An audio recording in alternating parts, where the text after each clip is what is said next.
Hi, everyone. Welcome to the Demystifying Vaccine Skepticism Among Direct Care Workers.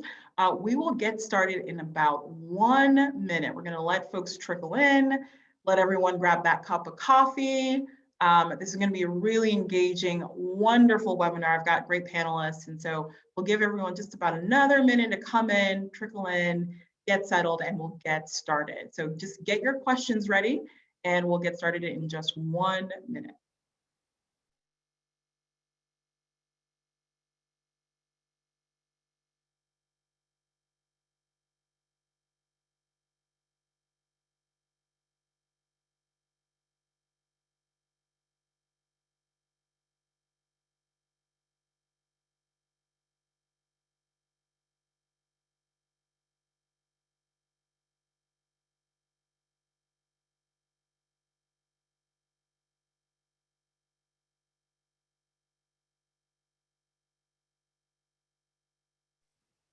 Hello, everyone. I see folks, Maria just told us good morning in the bottom in the chat. So thank you so much. Good morning, Maria. Good morning, everyone, or good afternoon, depending on where you are. Thank you so much for joining us on our webinars throughout this pandemic that we've all been in together. We have really enjoyed speaking with you all, our community members, on how to best prepare, how to navigate, and ultimately, and now we're in the vaccination phase. And I'm really, really just pleased to have a special set of guests today. If you are here for the Demystifying Vaccine Skepticism webinar among direct care workers, you're in the right place. I am joined by my esteemed guest, David Rosales, the Executive Vice President and Chief Strategy Officer of VNSNY, or Visiting Nurse Services of New York, and Dr. Mati Schleshwayo. And Mati, you can tell me if I have completely said your name incorrectly. Dr. Davis. Oh, yay! That's that's high praises. I've been practicing all week. So I'm really glad. She is our MD PhD, and she will be talking to us also about vaccinations and really the history, as well as the opportunity moving forward to make sure that folks have access. So people are excited in the chat to see you all. Mati, David, they're brimming with excitement. People are telling us good morning. So over 1,000 of you registered. So we're really excited to be engaging today in this discussion. So we can go on to the next slide so we get started, because I know most people are here for some of the questions I'll ask, but most of you all have questions. We saw them coming in fast and furious. Hi, everyone. I'm Helen Adioson. I'm the CEO of Care Academy. We are the #1 provider of online training. We are specifically designed for mobile. We offer portable records and compliance management, over 230 hours of training for direct care workers and nurses. Our online dashboard is one of a kind, allowing for you to focus on working with your patients and your clients. We offer customer support in both English and in Spanish, and of course, an API integration that is meant to bring together all of your back office. So we're really excited about our discussion today. Next slide. Before we get started, we've been in pandemic for a year and counting. So if you haven't used Zoom, no problem. Below, you'll see a control panel, and some of you are already using that control panel. In the settings, you can pose your questions. This is going to be a really dynamic webinar today, and so we want you to ask those questions, those burning questions. There is also the opportunity to ask those questions anonymously. So if you're a little shy and you have some of those questions, we're going to try to get to as many of your questions as possible, because this is meant as a fireside chat with my guest today to offer some thoughts, some practical steps and ways forward as we're all navigating this vaccination phase of our pandemic together. I would love to tell you a little bit more about our guest today. Next slide. Yes, so submit your questions and responses below. Next slide. Awesome. This is great. So the bio of Dr. Mati Schleshwayo Davis. She is an infectious disease physician at the John Cochrane VA Medical Center in St. Louis, where she is the lead HIV clinician, graduate medical education coordinator, and outpatient for parenteral antibiotic therapy supervisor. She also serves as faculty leadership at the Office of Inclusion and Diversity at Washington University, the board member of St. Louis City Board of Health, and is co-chair at Fast Track City St. Louis. She's been featured on CNN, BBC, Al Jazeera, MSNBC, and numerous other outlets, including now Care Academy, addressing HIV, COVID-19, and community engagement. Dr. Schwayo holds a BA and magna cum laude in biology from Drury University, an MD PhD from Cleveland Clinic Lerner College of Medicine and Case Western Reserve University. Dr. Davis, thank you so much for being with us today. I'm really excited. And on to the next slide. David Rosales is the Executive Vice President and Chief Strategy Officer for Visiting Nurse Services of New York, the nation's largest not-for-profit home and community-based health care organization, and a partner of Care Academy, which we're so proud to have. He was appointed to this position in June of 2018. Mr. Rosales oversees VNSNY's strategic program development, performance and innovation, government programs, management, and government grants functions. So Mr. Rosales holds a Bachelor's of Arts degree from Harvard College and an MBA from Harvard Business School. Welcome to you both. I'd ask that you both unmute and say hello to everyone today. Hello, thank you for having us, Helen. Yes, thank you so much for having us. So excited to be here. This is such an important conversation. Thank you so much for being here. So we'll get started right into questions. And audience, I'll have you right below just start putting in your questions, and we're going to filter those up and start getting them to come up. But we'll spend a little bit of time just diving into some of the bigger questions that we received pre-having this webinar. I'd also like to let everyone know that this is the first webinar that Care Academy's ever done that is actually engaging both sides of our community, whom we love, including direct care workers, so home health aides, nurses, as well as administrators and home care agency owners. So what we're striving for today is to answer a variety of questions about the vaccine, about getting the vaccine, and also giving and helping direct care workers navigate the vaccine as well. So all of the questions are welcome. This is a wonderful audience of having both here. So I'm really excited for some of the insights that we're going to get today. So let's kick things off. Dr. Schwayo Davis, as a physician and as a public health official, you know, what we're seeing terms like vaccine hesitancy, but you contend it's not vaccine hesitancy. How would you characterize the moment that we're in, and how should we reframe this moment? Thank you so much for asking, Helen. You know, it has been a tough year. Let's start there. Let's all acknowledge that we are a year plus in to an unprecedented situation that has turned all of our lives upside down, has affected all of our mental health, and has really had a lot of us dig into different sides of this. I think about Dr. Fauci, who I respect as one of the leaders around infectious diseases and certainly the COVID pandemic, and some of the criticism he's received. And one of those is, well, 3 months ago, you said this, now you're saying this. So in first answering that question, I would say that you need to understand, coming from an infectious diseases physician and public health expert, that the very definition of the term pandemic means we are learning as we go. The data evolves, the response evolves, the outcomes have evolved, and what we have in our toolbox has evolved. So what we may have asked of you in March of last year, certainly, and must, by that definition, look different than the summer, than the end of the year, and now. And I will say that the same has to be true of the term vaccine hesitancy. I jumped onto that term. I found myself a pregnant Black female immigrant infectious disease doctor at the beginning of a pandemic, 7 months pregnant, scared for myself, for my unborn baby, having to lead a hospital system in addressing this.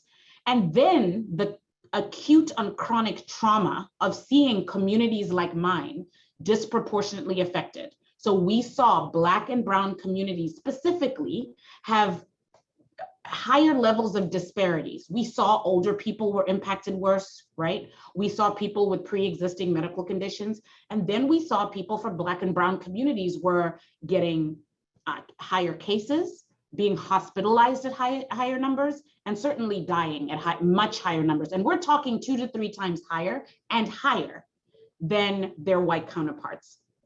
This was not unique. This COVID joins a long list of other conditions. And so it's not about the virus. It's not about my specific gene makeup. It is about now years and years long of a combination of systemic and institutional racism, both historic and current, of disparities, of social determinants of health and barriers that get in the way. And so I jumped onto the term vaccine hesitancy because it was important for me to make people understand that it is valid from people from my communities to not want to take this vaccine. The first polls all had Black communities across the board taking this, saying that they would take this vaccine at much lower rates than any other group. And so I got on TV and I was in the community and doing town halls around vaccine hesitancy. And what did we do then? We learn, we listen, and we evolve. And I believe that that term should be retired, and in its place, we should say vaccine deliberating, appropriately questioning, because that's what it is. If you come from a community that at the hands of the very government and scientific and health institutions that are supposed to serve you, that are supposed to protect you, have had abhorrent issues, whether it's Tuskegee, Henrietta Lacks, slavery, and the multiple atrocious and truly abhorrent and unethical experiments that were performed on Black and brown bodies, whether it's the Latinx community undergoing sterilization without informed consent, right, during the 70s. All of these examples mean that there is a valid mistrust for many people. That means they have appropriate questions, as ludicrous as those questions may sound. And so that term for me has evolved into validating that it is a deliberation, questioning that are important to do. And then the data has changed. At the end of last year, we saw that 49% of Americans said they would not take a COVID vaccine. And in African-American communities, that was 67%. However, 2 weeks ago, a new poll says that now it is 40% of people who identify as Republican, 39% of college uneducated white men, and only 25% of Black people. And yet, Black and brown communities can continue to be the least vaccinated across the country from the beginning.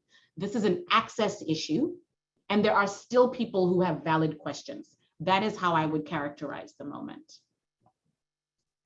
That is a really great framing, and really appreciate that framing, Dr. Davis. And so you mentioned a couple things that I think are really indicative of everyone on this panel, as well as in the webinar, and the folks who are listening in their homes, in their offices, in their cars, but this an awareness of listening, learning, and evolving. And David, I would love to ask you, in lieu of what Dr. Davis mentioned, listening, learning, and evolving, can you talk to us? You were in the epicenter. You all were in New York, at VNSNY, addressing this, issue in real time in in ground zero, essentially, of this pandemic. How have you all listened, learned, evolved in terms of thinking about vaccine access among your staff? And what questions were you getting, and how have you answered questions, David? Yeah, it's a great question. And Dr. Davis, I think that framing is very compelling, and I think it's very consistent with the experience we've had. So Helen, as you mentioned, the Visiting Nurse Service of New York, which is a large home health and home care and long-term care provider in New York City, with about 9,000 field-based home health aides, nurses, physical therapists, social workers, right? We have a large field-based workforce. We were at the front lines of the pandemic back in the spring at ground zero, as you say, and have cared for thousands and thousands of COVID positive patients in their home. And since December and January, we have been all hands on deck in improving the access and answering questions around the vaccine. And you can see even my background here is an example of the campaigns we've had. And I think that the first thing I'd say is that, we should think about the vaccine, especially in the direct care workforce, as one of many of the tools in our toolkit to keep our workforce and our patients safe, right? The other tools are appropriate PPE usage, universal use of PPE, et cetera. So in this phase that we're in right now, I think that's an important, it's not the be all and end all, it is one of many tools that we have available. Second is that we've done a lot of listening, right? The messages that we have really sought to convey, and the questions that we have sought to answer around the vaccine are along a really wide spectrum, right? For some people, it's the logical argument, it's facts and data around safety and effectiveness that's most important. Other people are really, really concerned about the side effects, right? And side effects that they'll experience on the first dose and the second dose, how it'll impact their ability to do their jobs, et cetera. For other people, it's just time, right? They're not ready. They want more time to go by, and they'll continue to deliberate, as Dr. Davis said, and when enough of people they know, or they feel like enough time has gone by, there's more data, they'll be ready. And then finally, access, right? So, what we did at VNSNY, because we are large enough and we were able to make this investment, we set up a vaccination clinic on site in our offices. And we're proud to say that we have vaccinated 6,000 of our workers in our clinic, and we sought to make access to the vaccine as convenient and as simple as possible. We didn't ask people to go through any complicated online scheduling process. We reached out by phone to every single of one of our field-based staff and offered to answer their questions, offered to answer the questions that their family members may have, and then walk them through the process of making an appointment on site with us if and when they decided to. If they weren't ready yet and they wanted to wait, that clinic was there waiting for them. So I think that it's important when we're talking about the vaccine to keep in mind that the types of messages and questions that may come up are really variable, and the ways, and I can talk maybe a little later about the various communication channels and the various messengers we used to deliver answers to those questions. That is excellent. Actually, it's a wonderful tee up. I promise we didn't pay David to make that perfect tee up. I would love to actually ask both of you all, because what we promised our audience today, I always love webinars where I come and I listen and I learn and I have something I can use today. But Dr. Davis, can you talk about the questions that you were getting within, thinking about vaccine access and vaccine deliberation, as you put it? What were some of those questions? And David, I'd love to also get that same sort of response from you. Dr. Davis, can you talk a little bit about that? David, that was so well put. I feel like you and I should take our show on the road together, and that should just be the rest of the year for us. Helen, you can come too. So a couple of things. The first question that I think comes up is, I don't understand and I don't trust this vaccine, because how could it have been made so fast? We don't even have a vaccine for HIV yet.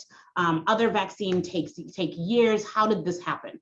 So the way I like to frame that is to understand a couple of things. Number one, this is unprecedented. We've had epidemics, but this is the first time we've had a pandemic in the last 100 years with the kind of technology we have now. Every country, every city, every jurisdiction across the world stopped for this one solitary issue.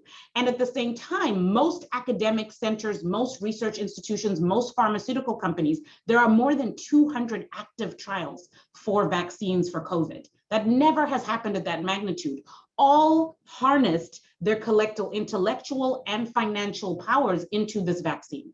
The second point that I make is that we didn't start from scratch, right? SARS-CoV-2 is part of a much larger coronavirus family. We've known about that family for years. In fact, I laugh when I think at the beginning of the pandemic, we have a test where we test for all viruses when you're testing for pneumonia or upper respiratory conditions, and it has like 20 different viruses on them. 3 of them say coronavirus. And so it caused so much confusion because I kept getting calls saying, this person has COVID, this person has COVID, when they didn't. They just had another one of the coronavirus families. So when you understand some of that virology already, you're not starting from scratch.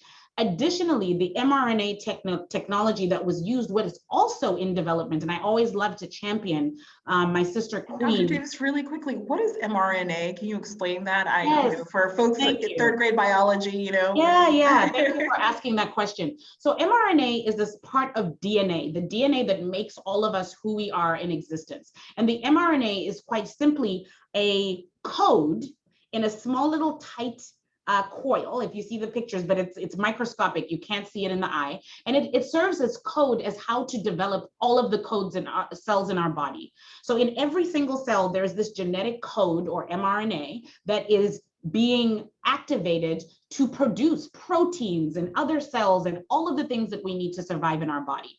So Dr. Kirsmika Corbett, a Black researcher at the NIH, and her colleagues were the ones that led the development of this mRNA technology and vaccine, and they had started that work years ago. So it all came together at this time where they could perfect that technique because they were given all these additional resources. They were told to stop all the other work they do. Scientists aren't ever working on one thing at a time.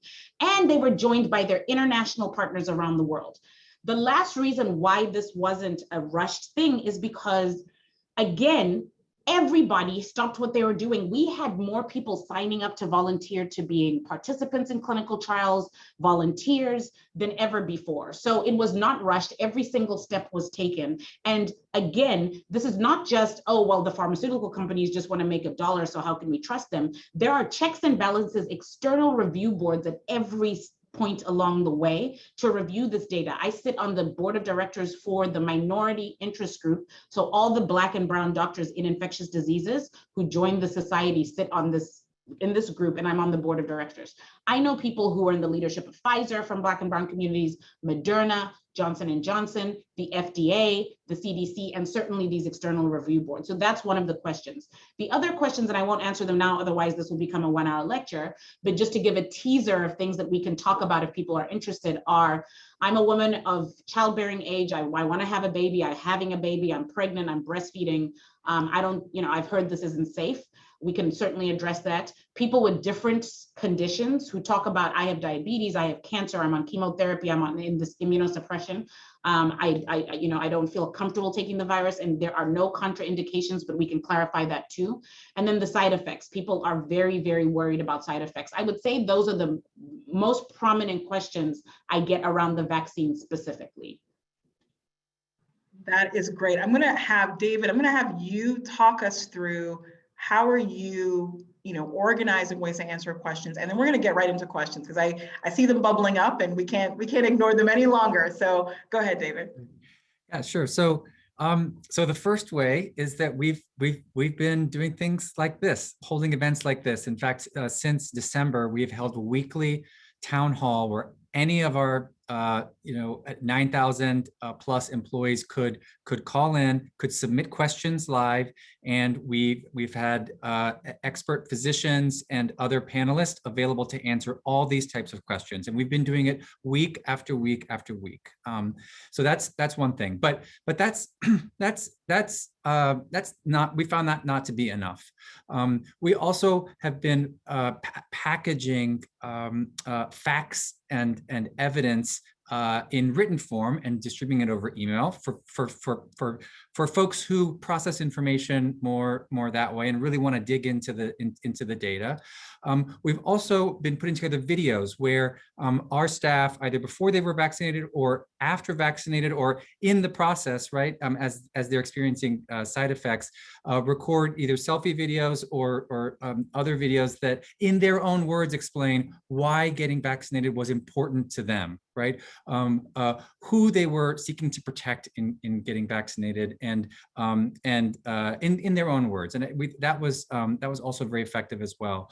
We trained our frontline managers and supervisors. So these are the folks who are speaking to our direct care workers every day, right, on how to answer questions. So not as expertly as Dr. Davis probably, but some of the most common questions, we armed them with answers to those questions, and they were trained by a physician expert with the City of New York Department of Health.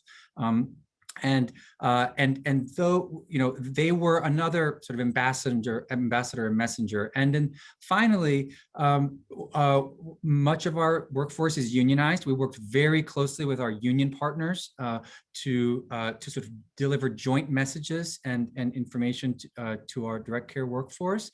And I mentioned before, families, right? Because we think about this sometimes as one person's decision, but often it's a collaborative decision, right? And so we were very focused on ensuring that we answered the questions that our workers may have, but also any questions that their family members may have as well. And we actually opened our clinic up to on a standby basis to eligible friends and family of our workers, which has ended up being a wild success and sort of an extra incentive for folks to get vaccinated. Thank you so much, Dr. Davis. David, that was excellent. Let's hop right into the questions, and I'm going to bring in my colleague, Aaron Dunn.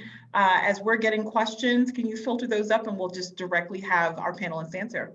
Yeah, that's great, and I really appreciate the questions and the comments and the engagement that's happening in the chat. I think this is an outcome of 1 year of doing these, and people are actually engaging in the chat, which is fantastic. And I'm trying to help moderate those the best that I can. So let me push this first question to you, David. We have someone here who's joining us from Arizona who has a much smaller agency. They only have 100 employees. And they have broadly within Arizona, they have about a 20% acceptance rate for the vaccine. Even though Arizona prioritized healthcare workers first and provided a lot of the tools that you did, they're still seeing a high degree of reluctance. And we're looking for some additional insights, maybe other things that you've seen work, particularly in the smaller setting. Yeah, well, I think there's no magic bullet here. I think it's individual conversations that really can move the needle here. And as we said earlier, listening to the concerns and questions and finding ways to answer them with different voices and different messengers. I think that's what we found has really moved that needle over time. Great. That's appreciate that answer. I think we'll flip over to Dr. Davis. A lot of folks on the line have some very specific questions about the vaccine. Someone asked if this is a live if there's live material in the virus, if it's a live virus. Are there chemicals in the shot? Maybe just a little bit more depth for folks on how the viruses came together and sort of its impact on the body, as best your knowledge. Yes. So can everyone hear me?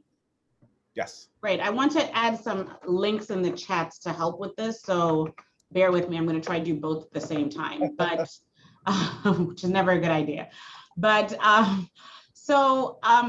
there are different types of vaccines. Like I said earlier, there's more than 200 clinical trials active right now to study different vaccines. So we'll talk about the three main ones that are in the US because that's what we're going to have access to. So Pfizer and Moderna are the mRNA technology, which I explained before, but just to give you a little bit more detail. So you have the little genetic code.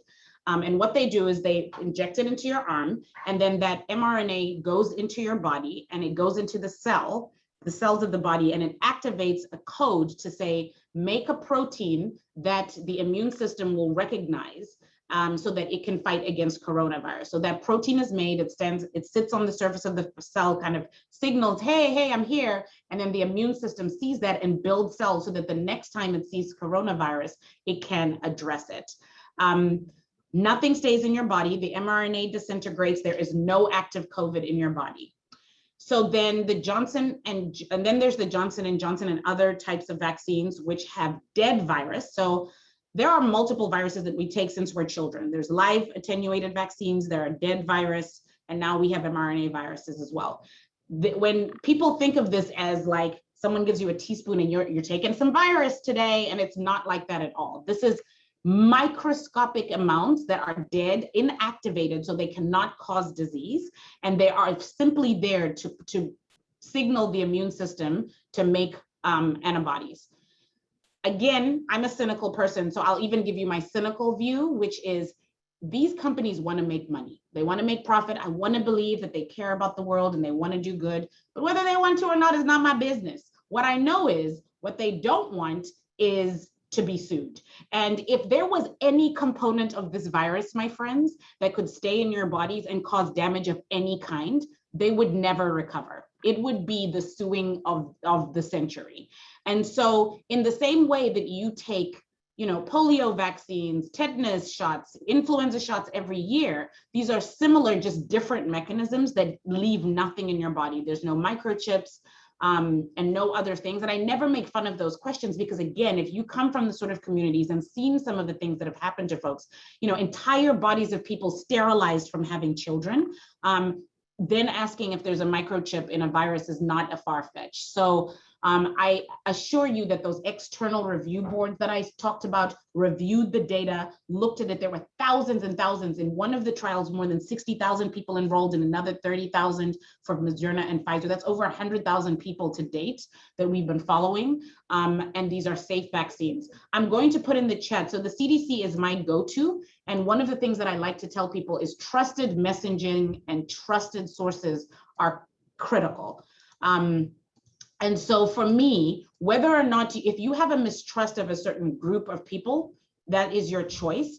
Find a trusted messenger. And a trusted messenger is not Twitter, Facebook, or Instagram unchecked. It is people who have actually been trained, are actively involved in these studies and this research to understand this data, and the same sort of websites. And so for me, the CDC is one of those places. And so I just put in the chat all of the ingredients in the in these vaccines, and there's other pages that it branches off into to talk to about that. And I'll be putting these periodically during the chat. So I'll stop right there. That's impressive multitasking right there. So, this isn't my first rodeo, Aaron. This is, I came prepared for you guys. I like it. I like it. I like it. So I do want to just sort of follow up on that, and then we'll come back to you, David. But there are some people who are looking at what they perceive to be trusted sources and are catching continued information about people who have died after having the vaccine, and the implication being that it is as a result of the vaccine. I have my own opinion on the veracity of that information, but I'll leave it to you, Dr. Davis. Do you have some insight that you can share on whether that's happening or if that information is being reported? Can you ask the question again? Yeah, sorry. Have you seen any statistics about people who are dying from the vaccine? So I'm also going to put this page because I came ready for that question. So the CDC has been there are multiple groups that are actively monitoring data around adverse events and deaths from all vaccines, but specifically from COVID. So what do you need to know? Number one, this is a safe and effective vaccine. In the case of Moderna and Pfizer, we're talking 95%, and in Johnson & Johnson, over 72% globally. And so that was shown. When we talk about anaphylaxis, it is rare. If this occurs, vaccination providers can effectively and immediately treat the reaction. That's why we ask for people to stay 15 minutes after, so you can be observed. I'll give an example because I think stories and examples help people. Penicillin, which if you came to me and you had a scratch and I said, oh, I don't want you to get infected, I'm going to prescribe penicillin, I think most of you would take that script without even thinking. There's a 1 in 1,000 chance of you having an adverse effect from penicillin, and there's currently a 1 in 100,000 chance of you getting an adverse effect from the COVID vaccine. So again, nothing is 100% in this world, but you've got to weigh the risks and benefits for yourself and your family. And for me, that choice was clear. And then the specific question is around deaths. And to to date, the VAERS system that is following up with all people who are tracking their side effects since getting the vaccine has not detected patterns in cause of death that would indicate a safety problem with the COVID-19 vaccine. So I'll give you another example. As a physician, if someone comes into the hospital and they say, I have cancer and I'm here to be treated for cancer, if they then say, and I ask them what symptoms they have and they give me a bunch of symptoms, and then that evening I give them a Tylenol, and all of their symptoms go away, that doesn't mean that the Tylenol cured cancer, right? So in the same way, if someone comes in and gets a COVID vaccine and 2 days later, they have a heart attack or a clot or they die, you cannot make the assumption that the death was due to the vaccine. There is a lot of people whose entire jobs revolve around things like autopsies and other studies to be able to prove causation. There is a number of reasons that a person could have any one symptom, and that is why people like me have a job, because we cannot make those assumptions. So I'm going to put the link for this website, and you can go to that periodically to see the data around adverse events and deaths from the vaccine. But to date, we have not been able to prove that any one death has been caused from the vaccine. That's great. Thank you so much for sharing that information. I want to pivot to you, David, for a second, and I do want to share. I put this in the chat to all attendees, but I'll say it as well since not everybody's looking at that. As part of the follow-up to this webinar, we have put together a series of resources around the legality of requiring vaccines and also the HIPAA implications of that. We are not legal experts, and we are not providing any legal advice. All we're doing is providing you with access to some resources from people who have studied this issue. So we will make that available as part of the follow-up to this webinar. But we will always, and in fact, encourage or almost insist that you talk with your own legal counsel before making those decisions. But you will get a link to our compendium of that information. And it does vary by state. There's no one federal mandate. So that'll be up for you. So for David, maybe you can talk a little bit about how VNSNY has handled this, and then also the question comes in about if you have any benchmark practices regarding vaccination of clients and employees that you can share. And I'm not exactly sure where this person is coming to us from, but I know you're in New York, so maybe as it relates to New York law and what you guys can do. Yeah, so I think there's what we can do and what we are doing and plan on doing in the short and medium term. I think that we know that in the abstract, we will get to the point where employers are going to be able to make vaccination a requirement of employment.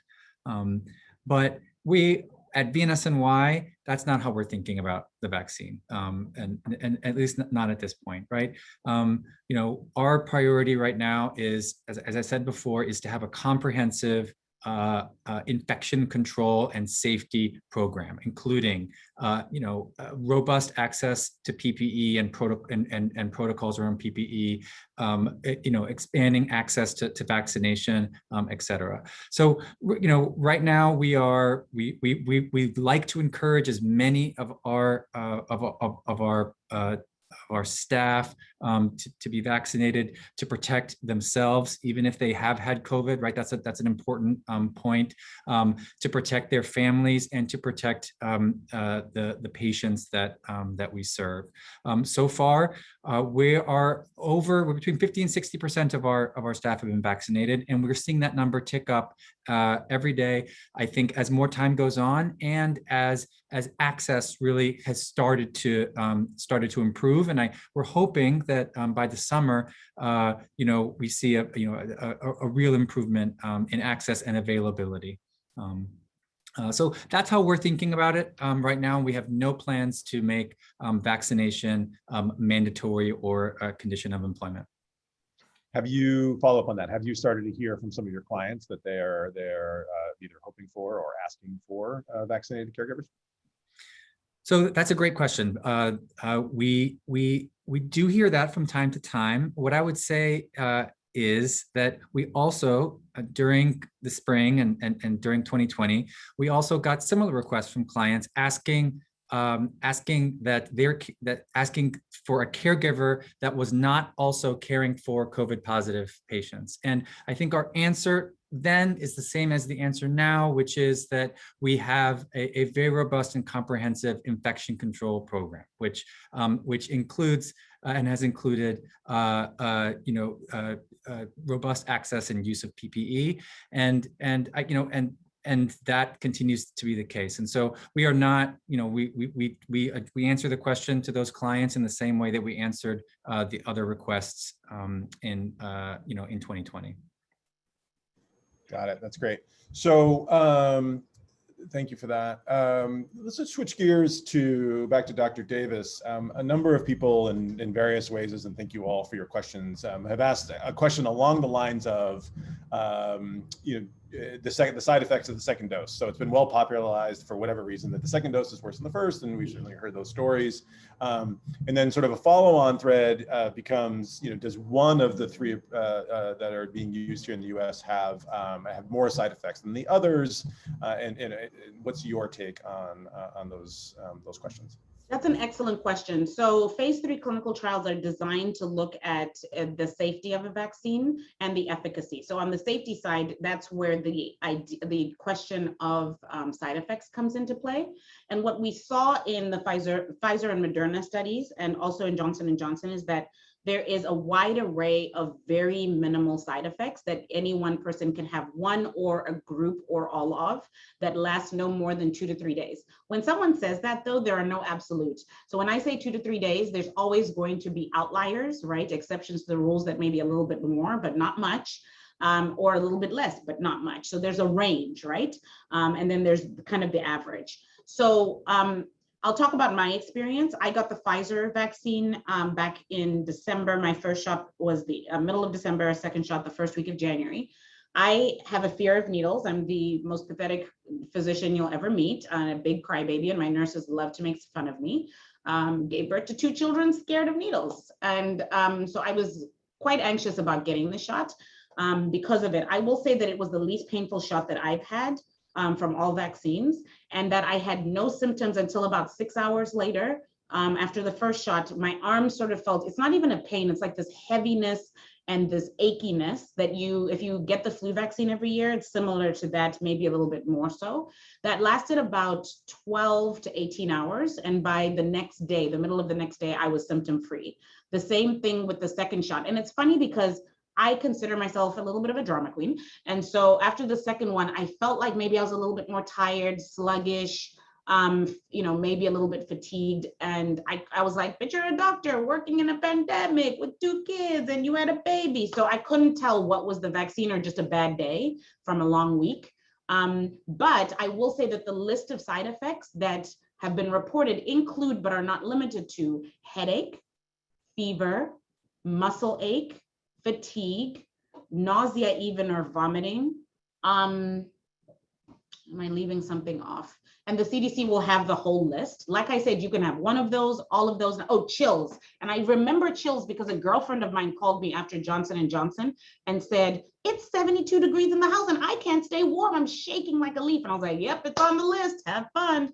And so it lasted about a day and she was done. So I have asked people who have had more side effects than I've had, what that was like. And they're like, yeah, it was miserable. Some felt like they had the flu, some of them were just under the weather. And they all said, I would do it again in a heartbeat because it's a small amount of discomfort for large gain. So that's really the gamut of the side effects that we see.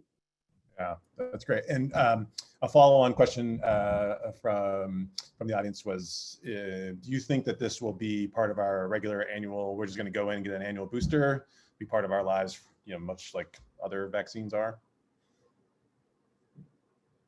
That's an excellent question. So I'm sure my husband would love to have a mute button sometimes, but no, he can't. So I've been trying to follow some of the questions in the chat, and that's a great question. It's kind of related to another person I think asked how long do we have antibodies for? So we don't know yet because we're still following that data. So the trials are still open, right? Those 100,000 people, we're still following everything going on with them. And so by the end of this year, we'll have a better idea of how long immunity lasts. Because what happens is you give a vaccine, and then with any vaccine that's ever been developed, you see how long the immunity lasts. That's not something you can anticipate. So this could be anywhere from one shot and you're done to, something more along the lines of like pneumonia or tetanus, 5 to 10 years booster, or annual like the flu shot. A lot of the leaders that I respect in the field seem to think this one may be a little bit more frequent, but there's no way to tell. So as we see, cases picking up, there's a lot of epidemiologic sort of surveying and tests and looking at case numbers that help us to see as a community, as a country as a whole, how are we doing with herd immunity if we get there, and how long does it last based on when the upticking of cases first comes. So we just don't know. So you're taking this knowing maybe you're going to get a booster next year, maybe sooner. We just don't know. I know a lot of people worry about the strains. And I like to remind people that the different strains that you see in COVID, this is not new. All of virology has the capacity to develop new strains. And in fact, we had strains all throughout the pandemic, even early on last summer.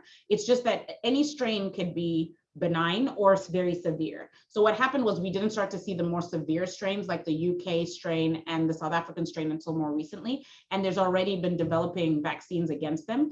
But again, this doesn't mean the vaccine doesn't work. Think about flu. Flu is only 50 to 60% effective any year because we can only anticipate certain strains. And look at how we have been able to prevent morbidity and mortality, death and cases from flu since the very first sort of flu epidemic and worldwide pandemic. So with 95% and 72%, even with strains, that's not going to knock it down to 0%. We're still going to have much more benefit. And as David said so eloquently earlier, the vaccine is still probably the most important tool in an otherwise large toolbox, but it's not the only tool. We still need to be socially distancing, wearing masks, etc. And the last tag on, because I'm going to try to answer as many questions in one little block as I can, is people asking, why do I still need to wear masks? Is because the first trials were not designed to be able to tell if you could not get asymptomatic, so COVID without symptoms. The only way we were able to tell if people were getting COVID was we followed people with actual symptoms. So it's possible that there are people who have absolutely no symptoms that are going around giving it, and we cannot prove that equivocally. We think likely not, and now the more recent data is showing that likely not, but we still want to wear masks. Plus, from a public health standpoint, you don't know who's been vaccinated and not. And it would be mayhem in our communities if we had people being like, I'm vaccinated, I don't care, without masks, and people who weren't vaccinated did. It would cause mayhem. But the biggest reason is because the trials initially were not designed to tell if people had asymptomatic COVID. And the data that we've been accumulating since then, because that was like what, end of October, since then have shown that that is likely not the case, but we still need to all be careful. That's great. And I'm realizing that we probably could have this go for like 3 hours, which we're not going to do. We got about 10 minutes left. So we're going to keep an eye on the clock here, try to get through as many questions as we can. But we are capturing all of your questions, and we will and do our very best to answer them, even if they don't happen on this on our time together today. There was a series of questions, particularly earlier as we were going, about whether or not you still need to get tested after you had the vaccine, but also the flip side of that is, if I've already had COVID, do I need to get the vaccine? Yeah. So if you've had COVID, let's start with the second one first. If you've already had COVID, the CDC is very clear. The moment that you have done your quarantine and you're asymptomatic, so both of those things have to happen, the 10-day quarantine and you no longer have symptoms, you can get the COVID vaccine as soon afterwards, because we have no idea if natural immunity lasts days, weeks, or months, right? The CDC also says you can wait up to 3 months. You cannot get COVID from the vaccine for reasons that I described earlier. And what was the other question, David? Oh, sorry. If I've already had it, do I need the shot? Yes. So if you've already had it, again, yes, you need the shot because we have no idea how long natural immunity lasts. So again, anywhere after that quarantine and asymptomatic, no more symptoms, up until 3 months, you can get it. Got it. Well, we're going to be doing this for a while, I think, for sure. So, David, are you starting to work with some of your clients on their own vaccine hesitancy, and what is the role of of your direct care workforce in that in those conversations, do you think? Yeah, that's a great question. We've started to do that. We've provided all of our direct care workers with a Q&A sheet on questions that they may get from clients on the vaccine. And we have trained our care managers if they get calls from our members and patients on the vaccine. And here in New York, as in many states, right, to get accessing the vaccine is sometimes requires sort of technical wizardry, and in certain cases we have we've provided tips and tricks on ways to get appointments. The other thing we're very excited about, we're just starting now, is partnering with the City of New York to provide in-home vaccination to homebound individuals using the Johnson & Johnson vaccine. And I think that's for us a really important milestone, right? Because as a home health organization with 125 years of history, our founder was one of Lillian Wald was one of the leaders fighting against the flu pandemic of 1918, right? Public health is in our DNA, and up until the approval of the J&J vaccine, vaccination of the homebound, those who truly can't access the vaccine, was quite operationally challenging. And so we're very proud to be partnering with our local governments in order to ensure that highly vulnerable population doesn't get left behind, especially as case numbers rise. Yeah, that's great. And again, understanding fully that the laws vary state by state, and everybody's stance on this varies state by state. But David, how have you handled the religious objection that some people are like, hey, I don't want to get this for religious reasons? At this point, we're handling that objection the same way we handle every objection or every concern or question about the vaccine. I think, again, we want to share facts, in much the same way that Dr. Davis has been on this webinar. Ensure that there are many different types of messengers providing that information, and that's our focus. So we're not sort of handling religious concerns any differently from political concerns or other concerns. We're trying to really use facts to answer people's questions. Got it. That's really great. And again, I think thank you both for sort of diving deep, because there's a lot of things happening here. One question that just came in is about agencies paying caregivers to get vaccinated, or holding a raffle or incentives. Are you guys doing anything like that, David? We are compensating our direct care workers for the estimated time it takes to be vaccinated, the travel and the wait time. So in that way, yes, we consider that part of our overall strategy to make getting the vaccine as convenient and easy as possible, to reduce the friction and barriers. That is one of them. That's great. So as we begin to sort of approach the top of the hour here, again, please continue to submit your questions to the Q&A and the chat window. We're collecting them all, and we'll do our very best. Even if we didn't get to your question in this session, we'll do our very best to get answers put together. We'll use our blog and a number of other resources to reach out to you. But let me come back to you, Helen, and maybe from a personal perspective. First and foremost, one of the questions that I think is on top of a lot of people's minds on this call, and I'll quote it.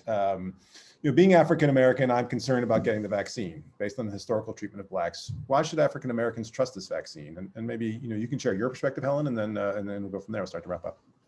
Absolutely, and I'd love, Dr. Davis, for you to also talk about this too. I was actually really inspired by one of the videos on the VNSNY site. David, as well as a number of our partners, are having direct care workers talk directly to direct care workers. I think that one of the things that we've seen really work, and as a former direct care worker myself, is having folks, peers talk to peers. I talk to, church and community members who have just wondered or had questions and oriented them towards news sites, within my church, outside of in my wider community as well. And for me, it's because I care deeply about my community. One of the reasons I founded this company was because I believe in the value of folks within community. And I think this vaccine and this opportunity at a vaccine, even knowing, and what Dr. Davis talked about earlier, the historic traumas that have been exacted, knowing that folks like Dr. Davis are involved in looking and reviewing, those traumas have happened because African Americans have not historically been at the table or been at the center of creating this solution, right? And so when I know other folks who are representative of my community are there and have my interests at heart, I can also, and having the interests also of my community at heart, that's why I got the vaccine. I'm actually 1 shot down. I'm 2 weeks away from getting the 2nd shot. So I'm very excited about that. That's why I got the vaccine. And I thank you so much, Helen, for being vulnerable enough to share that, because I think it's important to hear. A year ago, I'd never been on TV a day in my life. In fact, I just had a baby. I gained a lot of weight, and I'm very insecure about being on CNN and BBC and all these other outlets. But I think representation matters. I think it was important for me to see more people in infectious disease, more Black women, more immigrants, when my community was dying. I think it was important that I understood my place of privilege, in that I have worked my ass off, excuse my French, to get to where I am today. I have been in school literally more years than I haven't been. I added it up and it was like close to 30 years in, like, totally, starting from kindergarten. And I have access to information that you don't have at home. So it's absolutely appropriate to be worried or not understand or have questions, because how would you know, right? And then the very institutions that should protect you are the ones that you're supposed to lean in for information. So I think the idea of trusted messengers and trusted resources is important. I completely agree with Helen that it was important for me to even speak to I have a girlfriend group of Black women that we went back and forth around our kids and all of this stuff. But what it comes down to for me, my husband, I have a baby that I'm going to get vaccinated if it's shown to be effective. I have a 5-year-old who's just gone back to school within the last month, and it's important to keep them safe. And I have a lot of trust issues as a person who grew up in a colonized country and then came to the States and undergoes acute and chronic systemic racism actively. This trial right now with George Floyd, bringing back so much of that trauma from our communities. It was a risk and benefit analysis. What is the risks and benefits of the COVID vaccine? And the question is not versus nothing, right? This is not in a vacuum. The question should be, what are the risks and benefits of the COVID vaccine versus the risks and benefit of getting COVID, which include death? And for me, it was clear that I could not take the risk, being a Black woman and knowing the statistics for COVID in my community. But I want to be very clear in saying some of the feedback we've gotten about people who talk about COVID, especially medical people, is that we're coercive, we use scare tactics, we are condescending. Our job is to give you information, is to answer your questions, and then you have every right to make the best decision for you and your family. No one can make that decision for you. It hurts me sometimes. I'm not here to convince someone. I'm here to do this, to have a great discussion. So I'll stop there, but I hope that's helpful to someone. That was excellent. David, would you like to share any sort of closing thoughts? And then we'll wrap it up also with Dr. Davis. Any of your closing thoughts? Well, thank you again for having us. This was a great discussion. Thank you, Dr. Davis. I learned a great deal today. Thank you for what you do and for being such an effective spokesperson on this important issue. No, my closing thoughts are just that this is a race against time, and it's a tug of war. And so, I wish all of you luck in helping us really put an end to this pandemic, which we can do if we work together. Excellent. Dr. Davis, any last thoughts? Such an honor to sit beside you, David. You're so thoughtful. And as someone who, my biggest area of passion around COVID is around access and community engagement. I think you are a leader, and your model is one that I'd love to connect with you offline, because I think it's so important.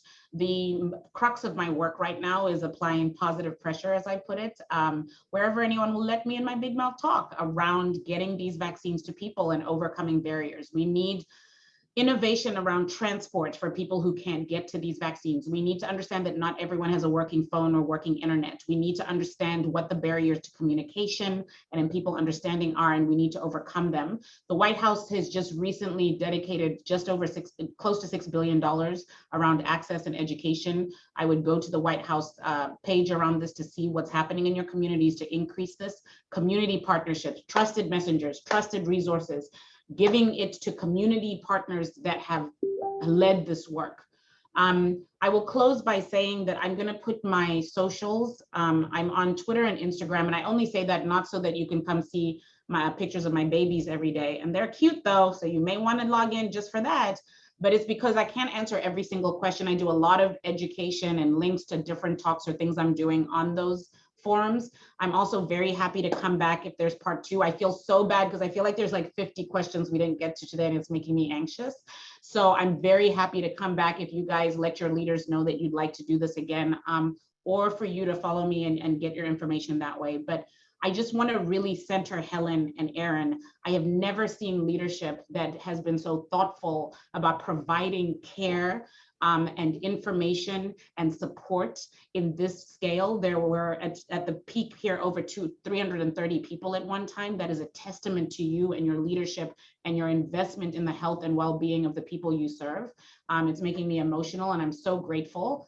So thank you so much. Thank you so much, Dr. Davis. Thank you, David. Thank you, everyone. Thank you, Aaron. Thank you, my Care Academy team. Thank you, all of you, for joining us today. You already called it, so I feel like we have to do a part 2 because Dr. Davis called it.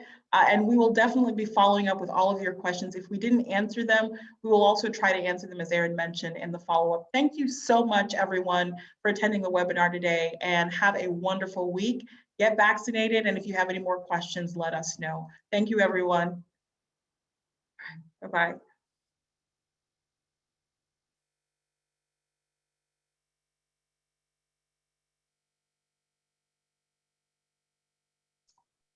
That was incredible. Thank you all so much. I mean, there were so many questions. There were. Let's just give it a second. People are actually still filing out, so hang on a second. Such a great day. Such a great talk. Amazing.